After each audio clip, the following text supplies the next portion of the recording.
بسم اللہ الرحمن الرحیم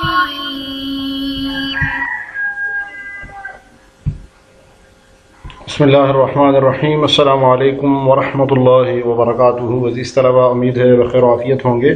تفسیر جلالین سورۃ المائدہ سبق نمبر 248 کے ساتھ آپ کے سامنے حاضر ہیں۔ عزیز طلبہ، آج کا سبق انشاءاللہ قال اللہ انی منزلها علیکم سے لے کر آیت نمبر 116 علام الغیوب تک ہوگا۔ تو آئیے عزیز طلبہ سبق کی ابتدا کرتے ہیں۔ اعوذ باللہ من الشیطان الرجیم، بسم اللہ الرحمن الرحیم۔ قال اللہ انی منزلها علیکم، اللہ نے کہا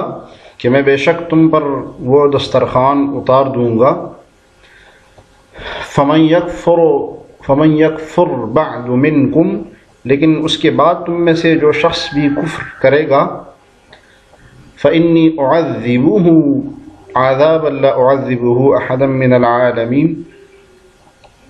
تو اس کو میں ایسی سزا دوں گا جو دنیا جہان کے کسی بھی شخص کو نہیں دوں گا۔ عیسیٰ علیہ السلام نے جب التجا کی، اللہ تعالیٰ سے درخواست کی کہ یا اللہ ایک دسترخوان ان کے لیے نازل فرما دے، جو وہ دن پھر عید کا دن ہوگا اور وہ نشانی ہوگی آپ کی قدرت کی اور میری نبوت کی، تو اللہ تعالیٰ نے ارشاد فرمایا کہ میں وہ نازل تو کروں گا، لیکن جو اس کے بعد پھر کفر کرے گا پھر میں اس قوم کو ایسا عذاب دوں گا جو میں نے کسی اور کو نہیں دیا۔ تو تفسیر دیکھیے، قال اللہ مستجیب اللہ، اللہ تعالیٰ نے جواب دیتے ہوئے کہا، حال نکالا ہے، قال سے حال ہے کہ جواب میں اللہ نے کہا، یعنی نبی صلی اللہ علیہ وسلم نے درخواست کی تو جواب میں اللہ تعالیٰ نے یہ فرمایا انی منزلها، کہ میں نازل کرنے والا ہوں، بالتخفیف والتشدید، تخفیف کے ساتھ ہوگا منزلها باب افعال سے، اور تشدید کے ساتھ منزل ہوگا باب تفعیل سے، تو دونوں قراءتیں ہیں، تخفیف والی بھی منزلها والی بھی اور تشدید والی بھی منزلها بھی۔ علیکم فمن یکفر بعد منکم، جو اس کے بعد کرے گا، بعد بعد نزولها، یعنی اس کے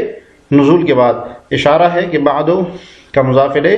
محذوف ہے، منکم فانی اعذبہ عذابا لا اعذبہ احدا من العالمین، تو میں ایسا عذاب دوں گا کہ وہ اس سے پہلے کسی کو بھی وہ عذاب نہ دیا گیا ہو۔ تو یہود میں یعنی بنی اسرائیل میں اس سے پہلے اس طرح کا عذاب نہیں نازل ہوا تھا جو عذاب ان کے اوپر نازل ہوا، یعنی جو خنزیر اور بندر بن گئے، اس سے پہلے ایسا عذاب نہیں نازل ہوا تھا۔ تو اللہ تعالیٰ نے یہ ارشاد اس لیے فرمایا کہ جب نعمت غیر معمولی ہو اور نرالی بھی ہو تو اس کی شکر گزاری کی تاکید بھی معمول سے بڑھ کر ہوتی ہے۔ تو چونکہ ان کی درخواست کے مطابق اللہ تعالیٰ نے نعمت دینی تھی، اس لیے پہلے سے ڈرا دیا اور تاکید بھی غیر معمولی کی کہ اگر اس کے بعد بھی تم لوگوں نے اس کی ناشکری کی اور انکار کیا تو پھر ایسا عذاب دوں گا جو کہ کسی کو بھی نہ دیا گیا ہو، یعنی عذاب بھی پھر نرالا آئے گا۔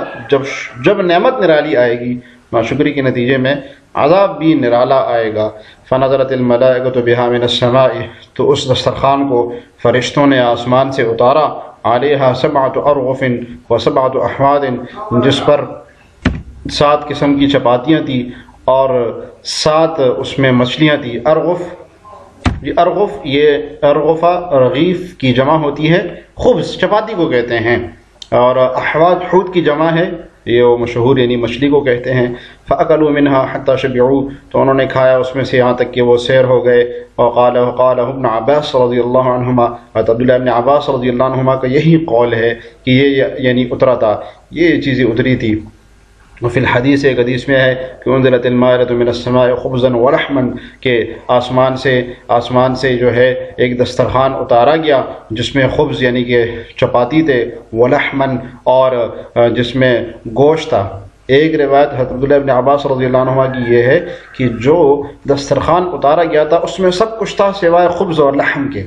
یعنی چپاتی اور گوشت کے۔ ایک روایت ہے فَأُمِرُوا، ان کو حکم دیا گیا کہ اللہ يَخُونُوا وَلَا يَدَّخِرُوا لِغَدٍ، کہ اس میں خیانت نہیں کریں گے اور اس کو کل تک کے لیے ذخیرہ اندوزی نہیں کریں گے۔ بعض روایت میں آتا ہے کہ اللہ تعالیٰ نے حکم دیا تھا کہ اس کو فقراء کھائیں گے، کیونکہ انہوں نے کہا تھا نا کہ ہم تنگ دست ہے، کھانے کو کچھ نہیں ہے، تو ہمارے لیے دسترخوان نازل فرما۔ تو اللہ نے فرمایا کہ صرف اس کو فقراء کھائیں گے، تو ان کے اغنیاء نے بھی اس کو اپنے پاس ذخیرہ کرنا شروع کر دیا۔ وَلَا يَدَّخِرُوا لِغَدٍ، کل کے لیے ذخیرہ نہیں کریں گے۔ فَخَانُوا وَادَّخَرُوا فَرُفِعَتْ، تو انہوں نے خیانت بھی کی کہ امیروں نے بھی کھایا، وَادَّخِرُوا اور انہوں نے اس کو ذخیرہ اندوزی بھی کی۔ تو اللہ تعالیٰ نے دو چیزوں سے منع کیا تھا، ایک خیانت سے اور ایک ادخار سے، تو دونوں کیا۔ تو خیانت کے بدلے میں ان کو بندر بنایا گیا اور ادخار کے بدلے میں ذخیرہ اندوزی کے بدلے میں ان کو خنزیر بنایا گیا، فخان و دخیر اور فرفعت اٹھا لیا گیا۔ تو روایت میں آتا ہے کہ 40 دن تک وہ دسترخوان ان میں رہا، اور عیسیٰ علیہ السلام نے کہا تھا کہ اللہ تعالیٰ کا حکم ہے کہ تم میں سے جو فقیر ہے وہ اس کو کھائیں گے، لیکن ان کے اغنیاء نے بھی ان کو کھانا شروع کر دیا۔ جاگے دیکھیے فمسخوا قردۃ وخنازیرا، تو مسخ ہو گئے ان کی صورتیں خنزیر، بندر اور خنزیر کی صورت میں۔ اعاذنا اللہ من ذلک، اللہ تعالیٰ نے ان کو خنزیر اور بندر بنایا۔ اور روایت میں آتا ہے کہ 330 لوگ تھے وہ، کہ وہ رات کو جب سوئے تو جنہوں نے خیانت کی تھی یا ذخیرہ اندوزی کی تھی، تو وہ رات کو جس وقت سوئے تو صبح کو جب اٹھے تو ان کی عورتوں نے دیکھا کہ وہ تو خنزیر بنے ہوئے ہیں، کوئی بندر بنا ہوا ہے۔ تو وہ جب صبح اٹھے عیسیٰ علیہ السلام کے پاس گئے، عیسیٰ علیہ السلام کو دیکھتے جاتے اور روتے جاتے، تو عیسیٰ علیہ السلام نے ان کو ناموں سے پکارا، تو وہ انہوں نے پھر اپنے سروں کی طرف یعنی اشارہ کر کے بتایا کہ یہ نام میرا ہے، یہ نام میرا ہے۔ تو روایت میں آتا ہے کہ وہ 3 دن یا 7 دن تک زندہ رہے، پھر وہ سب کے سب مر گئے۔ جی آگے دیکھیے وَإِذْ قَالَ اللَّهُ يَا عِيسَى ابْنَ مَرْيَمَ أَأَنْتَ قُلْتَ لِلنَّاسِ اتَّخِذُونِي وَأُمِّيَ إِلَٰهَيْنِ مِن دُونِ اللَّهِ، اور اس وقت کا ذکر بھی سنو جب اللہ عیسیٰ علیہ السلام سے کہے گا کہ اے عیسیٰ ابن مریم أَأَنْتَ قُلْتَ لِلنَّاسِ اتَّخِذُونِي وَأُمِّيَ إِلَٰهَيْنِ مِن دُونِ اللَّهِ، کہ اے عیسیٰ ابن مریم کیا تم نے لوگوں سے کہا تھا کہ مجھے اور میری ماں کو اللہ کے علاوہ 2 معبود بناؤ؟ انت قلتا، کیا آپ نے کہا تھا لوگوں سے اتخذونی کہ مجھے بناؤ یا میری ماں کو بناؤ 2 معبود من دون اللہ، اللہ کے سوا؟ قال سبحانک، وہ کہیں گے ہم تو آپ کی ذات کو شرک سے پاک سمجھتے ہیں۔ ما یکون لی ان اقول ما لیس لی بحق، میری مجال نہیں کہ میں ایسی بات کہوں جس کا مجھے کوئی حق ہی نہیں ہے۔ ما یکون لی،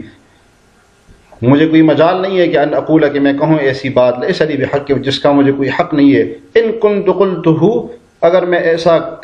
میں نے ایسا کہا ہوتا، فقد علمتہ، تو آپ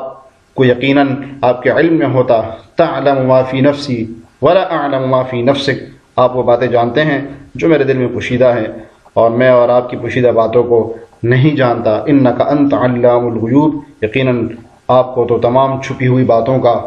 پورا علم ہے۔ اللہ تعالیٰ نے ان آیاتوں میں عیسیٰ علیہ السلام کے احوال، ان پر اپنا خاص انعام، خاص معجزہ ذکر کر کے یہود و نصاروں کو اللہ تعالیٰ یہاں پر تنبیہ فرما رہے ہیں کہ عیسیٰ علیہ السلام کو خدا نہیں ماننا، وہ تو خدا کے بندے ہیں، وہ رزق کے محتاج ہے، خدا رزق کا محتاج نہیں ہے۔ وہ قیامت کے دن اللہ تعالیٰ عیسیٰ علیہ السلام کو روبرو کریں گے، ان کی قوم بھی ہوگی، اور اللہ تعالیٰ عیسیٰ علیہ السلام سے پوچھیں گے کہ آپ کی والدہ نے، آپ نے ان کو حکم دیا تھا کہ مجھے معبود بنائیں؟ یہ سن کر عیسیٰ علیہ السلام عاجزی سے عرض کریں گے کہ آپ تو ہر طرح کی شرک سے پاک ہیں، اور میں تیرے پاک ہونے کا اقرار کرتا ہوں، اگر میں ایسی بات کہتا ہوتا تو آپ کے علم میں بات ہوتی، تو میرے دل کی بات جانتا ہے اور میں تو آپ کی دل کی بات نہیں جانتا۔ تو توبیخ اور زجر ہوگا ان کی قوم کے لیے۔ وہ جی تفسیر دیکھیے، وَإِذْ وَذْكُرْ،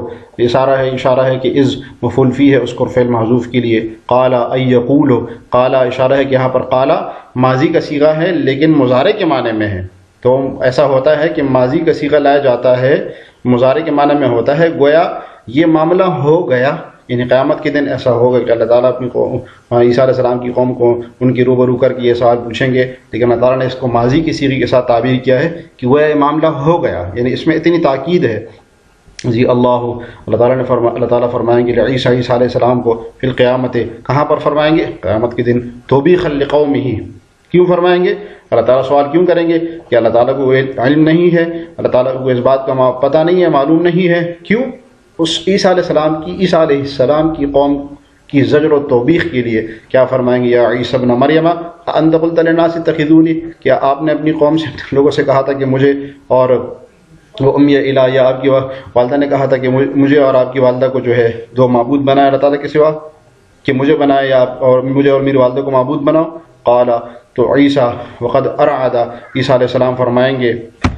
جی وقد ارعد، عیسیٰ علیہ السلام کہیں گے، اور حالانکہ ان پر کب کبھی طاری ہوگی، اس حال میں کہ ان پر کب کبھی طاری ہوگی۔ سبحان اللہ، پیغمبروں کی حالت بھی یہ ہوگی، اللہ تعالیٰ جب سوال کریں گے، ارعد یہ حمزہ کی مجہول کا صیغہ ہے، کب کبھی طاری ہونا، سبحانک تنزیہ لگا، جی یہ مفعول مطلق نکالا ہے کہ سبحانک نزہ لک سبحانک تنزیہا، مفعول مطلق ہے فعل محذوف کے لیے، آپ تو پاک ہے مما لا یلیق بک، اس چیز سے جو آپ کے لائق نہیں ہے، جو آپ کے شان کے موافق نہیں ہے، من شریکی کا یعنی کہ آپ کا شریک وغیرہ ہے اور کوئی اور، ما یکون ما ینبغی، میرے لیے تو مناسب نہیں ہے کہ ان اقول کہ میں ایسی بات کہوں، لیس لی بحق، جس کا مجھے حق نہیں ہے، خبر لیس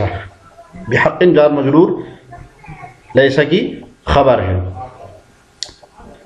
ولی للتبیین، اور جو لام یعنی اس کا اسم محذوف ہے اور لام یہ جار مجرور جو ہے یہ اس اسم کے بیان کے لیے ہے، ان کنت قلتہ فقد علمت، اگر میں ایسی بات کہتا تو آپ کے علم میں ہوتا، تعلم ما اخفیہ، جی صلے کے بیان، جو میں چھپاؤں، جس کو میں چھپاؤں گا وہ آپ کو اس کا علم ہوگا، فی نفسی، جو میرے نفس میں ہوگا، ولا اعلم ما فی نفسی، اور جو آپ کے دل میں ہے میں اس بات کو نہیں جانتا، ای ما تخفیہ یعنی جس کو آپ چھپاتے ہیں، معلومات کا، آپ کی اس علم سے، اس معلومات میں سے میں کچھ بھی نہیں جانتا، ما کا بیان ہے، بیان ما، انک انت علام الغیوب، بے شک آپ تو پوشیدہ چیزوں کا علم رکھتے ہیں۔ یہ عزیز طلبہ آج کا سبق بس اتنا ہی، آج کا سبق ہم نے قال اللہ انی منزلها علیکم سے لے کر آیت نمبر 116 علام الغیوب تک پڑھا۔ دعا ہے کہ اللہ تعالی ہمیں تفسیر جلالین پڑھنے سمجھنے اور اس پر عمل کرنے کی توفیق عطا فرمائے۔ السلام علیکم ورحمۃ اللہ وبرکاتہ۔